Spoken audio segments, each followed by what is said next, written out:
أعوذ بالله من الشيطان الرجيم. بسم الله الرحمن الرحيم. الحمد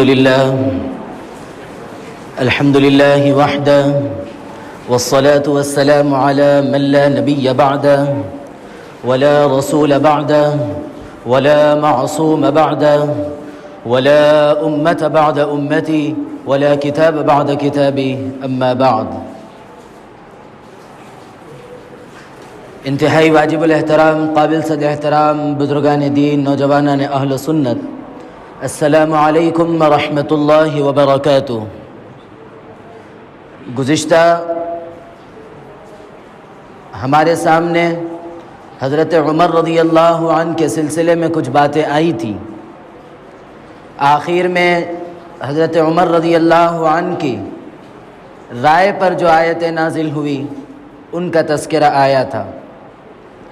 آج دوبارہ وہیں سے کچھ سن لیجئے، اس کے بعد محرم کے سلسلے میں کچھ باتیں ہیں وہ ہوگی۔ اس کے بعد آئندہ اگر اللہ نے چاہا تو پھر یہ تذکرہ آئے گا کہ یہ شہادت مصیبت ہے یا نعمت ہے۔ اگر اللہ نے صحابہ کرام رضوان اللہ تعالی علیہم اجمعین میں سے اگر کسی کو شہادت کی موت عطا فرمائی ہے تو وہ شہادت مصیبت بن کر آئی ہے یا وہ شہادت نعمت بن کر آئی ہے، اس کا تذکرہ آئے گا۔ اور اس سلسلے میں قرآن کریم کی آیات بھی ہے، انشاءاللہ اگر اللہ نے چاہا تو آئندہ جمعہ وہ آئے گا۔ بہرحال حضرت عمر رضی اللہ عنہ کے سلسلے میں جو باتیں آئی تھی اس سے آگے بڑھ کر ان لوگوں کا تذکرہ سنیے جو لوگ حضرت عمر رضی اللہ عنہ کے بارے میں یہ کہتے ہیں۔ امام جعفر صادق رضی اللہ عنہ یہ کہتے ہیں کہ میں اس شخص سے بیزار ہوں جو ابو بکر و عمر کو برا بھلا کہتا ہے۔ اور اسی طرح اگر آپ دنیاوی اعتبار سے کسی کی رائے سننا چاہے تو آپ انگریزوں میں سے عیسائیوں اور یہودیوں کی وہ رائے سنیے جو حضرت عمر رضی اللہ عنہ کے بارے میں کہتے ہیں۔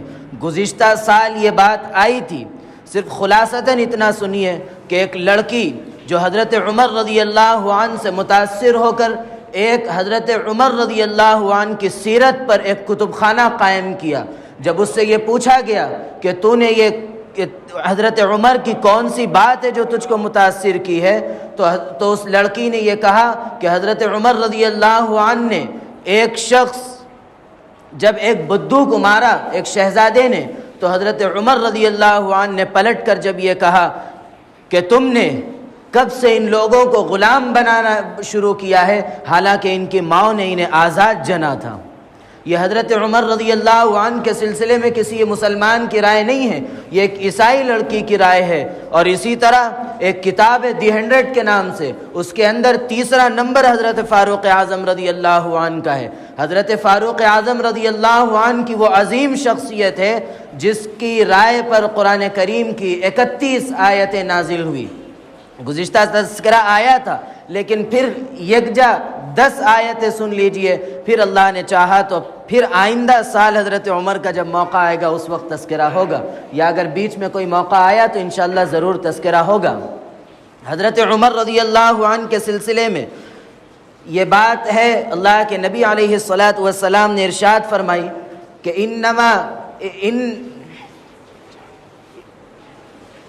کہ حضرت رسول اللہ صلی اللہ علیہ وسلم نے ارشاد فرمایا ان اللہ تعالی لسان عمر ان اللہ جعل الحق لسان عمر وقلبی ان اللہ جعل الحق لسان عمر وقلبی، کہ فرماتے ہیں کہ اللہ رب العزت نے حضرت عمر فاروق رضی اللہ عنہ کی زبان پر حق جاری فرمایا۔ آگے وقلبی کا تذکرہ فرمایا۔ وقلبی کا کیا مطلب؟ لسانی کا تو مطلب سمجھ میں آتا ہے کہ وہ ہمیشہ سچ کہتے تھے، لیکن وہ قلبی کا تذکرہ جو اللہ کے نبی علیہ الصلاۃ والسلام نے ارشاد فرمایا اس کا کیا مطلب؟ اس کا مطلب یہ ہے کہ اللہ رب العزت نے حضرت عمر رضی اللہ عنہ کے دل کو بھی ایسا بنایا ہے کہ جب وہ سوچتے تھے تو وہ بھی شریعت بن کر نکلتی تھی۔ وہ جب سوچتے تھے تو وہ صرف اور صرف اللہ اور اس کے رسول صلی اللہ علیہ وسلم کی رضامندی والی باتیں سوچتے تھے۔ اس وجہ سے حضرت عمر رضی اللہ عنہ رائے دیتے تھے اور وہ قرآن کی آیت بن کر نازل ہوتی تھی۔ گزشتہ جو آیت ہے دوبارہ ایک مرتبہ سن لیجئے. پہلے پارے کے اندر ایک آیت ہے قُلْ مَنْ كَانَ عَدُوًّا لِجِبْرِيلَ فَإِنَّهُ نَزَّلَهُ، یہ ایک آیت. اس کے بعد کی دوسری آیت مَنْ كَانَ عَدُوًّا لِلَّهِ وَمَلَائِكَتِهِ وَكُتُبِهِ وَرُسُلِهِ. یہ دو آیتیں حضرت عمر رضی اللہ عنہ کی رائے پر نازل ہوئی. اس کا پس منظر یہ ہے کہ حضرت عمر رضی اللہ عنہ نے ایک یہودی سے پوچھا، جب تم یہ جانتے ہو کہ تورات کے اندر جب اللہ کے نبی علیہ الصلاۃ والسلام کا تذکرہ آیا، آپ کے حق ہونے کی، آپ کے صداقت کا تذکرہ آیا، آپ کے سچے نبی ہونے کا تذکرہ آیا، تو تم کیوں سچے نبی نہیں مان لیتے؟ تم کیوں اللہ کے نبی علیہ الصلاۃ والسلام کے ہاتھ پر اسلام نہیں لا لیتے؟ تو اس یہودی نے کہا کہ جبرائیل ہمارے دشمن ہیں، اس لیے کہ انہوں نے ہم پر عذاب، اللہ کے عذاب نازل کیے ہیں، اور میکائیل ہمارے دوست تھے، اور جبرائیل نے یہ قرآن لایا، اس لیے ہم اس قرآن کو نہیں مانتے. تو حضرت عمر رضی اللہ عنہ نے فرمایا کہ جب تم یہ سمجھتے ہو کہ جبرائیل تمہارے دشمن ہے تو میکائیل بھی تمہارے دشمن ہے، اللہ بھی تمہارے دشمن ہے، اور اللہ کے رسول اور تمام ملائکہ بھی تمہارے دشمن ہیں. یہ ابھی یہ کہہ کر اللہ کے نبی علیہ الصلاۃ والسلام کے پاس پہنچے ہی تھے کہ خیریت کے بعد فوراً اللہ کے نبی علیہ الصلاۃ والسلام نے ارشاد فرمایا کہ تم نے وہاں پر جو بات کی ہے اللہ نے یہاں پر قرآن کی آیت بنا کر نازل کی، اور یہ دو آیتیں سنائی ہیں. دوسری آیت حضرت عمر رضی اللہ عنہ نے اللہ کے نبی علیہ الصلاۃ والسلام سے ارشاد فرمایا، یا رسول اللہ، میرا دل چاہتا ہے کہ میں 2 رکعت نماز پڑھوں مقام ابراہیم پر، اس لیے کہ حضرت ابراہیم علیہ الصلاۃ والسلام نے شرک کی جڑیں کاٹی ہے. اللہ کے نبی علیہ الصلاۃ والسلام نے ارشاد فرمایا کہ عمر، میرا کوئی اختیار نہیں، اللہ کا جو حکم آتا ہے میں کہہ دیتا ہوں، اللہ کا کوئی حکم آیا نہیں میں کہہ نہیں سکتا. ابھی یہ کہہ کر خاموش ہی ہوئے تھے کہ قرآن کریم کی آیت نازل ہوئی، وَاتَّخِذُوا مِن مَّقَامِ إِبْرَاهِيمَ مُصَلًّى، کہ اب 2 رکعت جو شخص عمرے کو جاتا ہے یا حج کو جاتا ہے اس کو 2 رکعت مقام ابراہیم پر پڑھنا پڑتا ہے. تیسری آیت جو حضرت عمر رضی اللہ عنہ کی رائے پر نازل ہوئی کہ حضرت عمر رضی اللہ عنہ کے پاس ایک یہودی آیا، دونوں میں بات چیت چل رہی تھی. تو اس یہودی نے یہ کہا کہ جب کوئی شخص اپنی بیوی سے ملاقات کرتا ہے تو اگر وہ پیچھے کی طرف سے جاتا ہے یا دائیں بائیں سے جاتا ہے تو بھینگے بچے پیدا ہوتے ہیں. تو حضرت عمر رضی اللہ عنہ نے ارشاد فرمایا کہ جب اللہ نے ارشاد فرمایا نساؤکم حرث لکم فأتوا حرثکم انا شئتم، یہ حضرت عمر رضی اللہ عنہ کی رائے پر یہ آیت نازل ہوئی. تو جب یہ دونوں کا تذکرہ چل رہا، یہ دونوں جب بات چیت کر رہے تھے تو یہودی نے انکار کیا اور اعتراض کیا. تو حضرت عمر نے کہا کہ جب اللہ نے حلال رکھا ہے تو پھر کوئی حرج نہیں ہونا چاہیے. ابھی ان دونوں کی گفتگو ہوئی اور اللہ کے نبی علیہ الصلاۃ والسلام کے پاس تشریف لائے حضرت عمر. تو ابھی دونوں میں بات چیت ہو کے جب تشریف لائے تو حضرت اللہ کے نبی علیہ الصلاۃ والسلام نے یہ آیت نازل فرمائی کہ اللہ رب العزت کہتے ہیں کہ نساؤکم حرث لکم فأتوا حرثکم انا شئتم.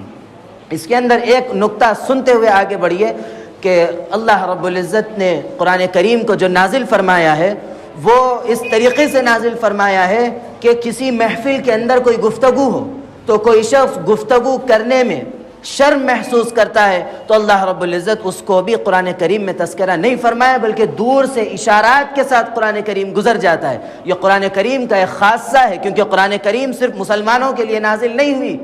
قرآن کریم تمام انسانیت کے لیے، چاہے مسلمان ہو، ہندو ہو، یہودی ہو، عیسائی ہو، چاہے کسی بھی مذہب سے تعلق رکھنے والا ہو، سب کے لیے یہ قرآن کریم نازل ہوا. تو اللہ رب العزت نے بہت دور سے یہ اشارہ لیتے ہوئے گزرے. تو اس سلسلے میں یہ بات ذہن میں رکھے، اللہ تعالیٰ نے ارشاد فرمایا کہ نساؤکم حرث لکم، کہ اللہ نے تمہاری بیویوں کو تمہاری کھیتی بنائی ہے. بیج وہیں بوئی جاتی ہے جہاں سے کھیتی اگتی ہے. مٹھی کے اندر بیج ڈالی جاتی ہے، پتھر پر نہیں ڈالی جاتی ہے، ریت پر نہیں ڈالی جاتی ہے. بیج کہاں ڈالی جاتی ہے؟ مٹھی میں ڈالی جاتی ہے تاکہ وہاں سے درخت اگے.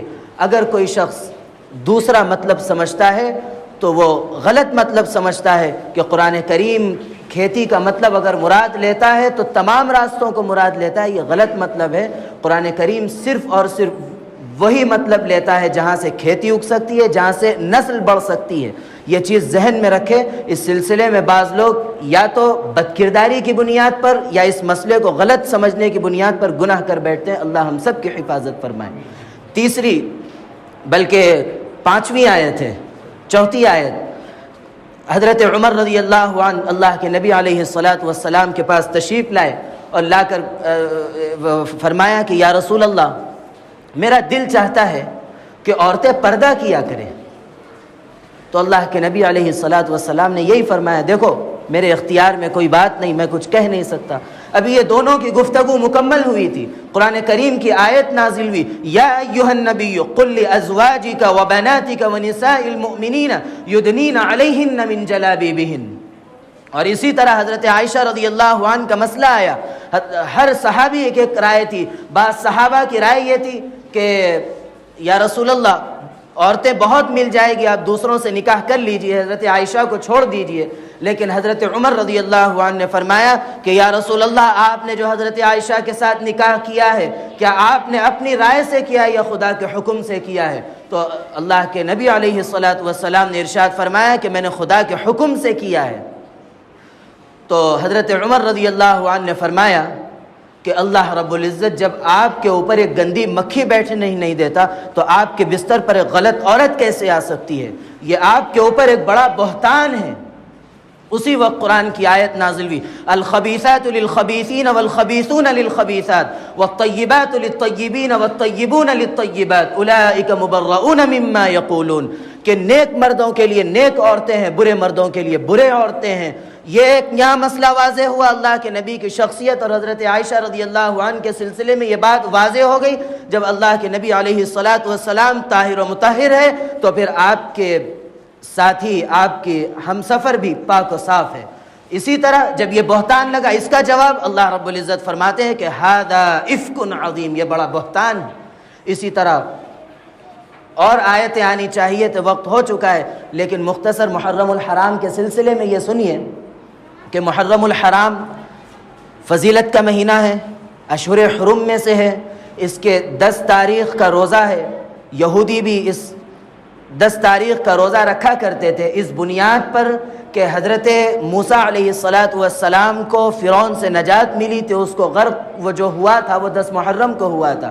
اس بنیاد پر یہود 10 محرم کا روزہ رکھا کرتے تھے، اور رمضان کے روزے فرض ہونے سے پہلے یہ 10 محرم کا روزہ فرض کا درجہ تھا، لیکن جب رمضان کے روزے آئے تو اس کی فرضیت ختم ہو چکی ہے۔ لیکن اس کے فضائل میں یہ بات ملتی ہے کہ اگر کوئی شخص 10 محرم کا روزہ رکھتا ہے تو پھر اللہ رب العزت اس کے 1 سال کے گناہوں کا کفارہ بنا دیتے ہیں اس روزے کو۔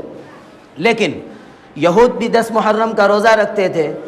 اسلام کا، شریعت کا یہ مزاج رہا کہ کسی قوم کی مشابہت اختیار نہیں ہونی چاہیے، اس وجہ سے دینی کام کے اندر، ثواب کے اندر بھی مشابہت کو برداشت نہیں کیا ہے شریعت نے۔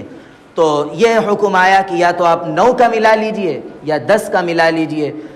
اس کے اندر ایک قابل غور بات یہ ہے کہ ثواب کا کام ہے روزہ، نیکی کا کام ہے، اجر رکھتا ہے، لیکن اس کے اندر بھی شریعت نے مشابہت کو برداشت نہیں کیا ہے۔ یہ سوچئے کہ ہم اپنے لباس کے اندر، ہم اپنے کردار کے اندر، اپنے خوشی اور غم کے موقع پر ہم نے کن کن لوگوں کی مشابہت اختیار کی ہے۔ یہ موضوع انتہائی گہرائی رکھتا ہے، آپ خوب گہرائی میں جا کے سوچئے۔ اگر اللہ نے موقع دیا تو پھر کبھی تذکرہ آئے گا۔ بہرحال اللہ رب العزت حضرات صحابہ کرام رضوان اللہ تعالی علیہم اجمعین کی محبت ہمارے دلوں میں بیٹھا ہے، اور اسی طرح یہ جو محرم کا مہینہ ہے اس کی افضلیت حضرت حسین کی شہادت کی بنیاد پر نہیں ہوئی، بلکہ حضرت حسین کی شہادت اس بنیاد پر فضیلت رکھتی ہے کہ وہ محرم کے اندر شہید ہوئے۔ یہ بات ذہن میں رکھیں۔ اللہ رب العزت کہنے، سننے، لکھنے، پڑھنے سے زیادہ عمل کی توفیق عطا فرمائے۔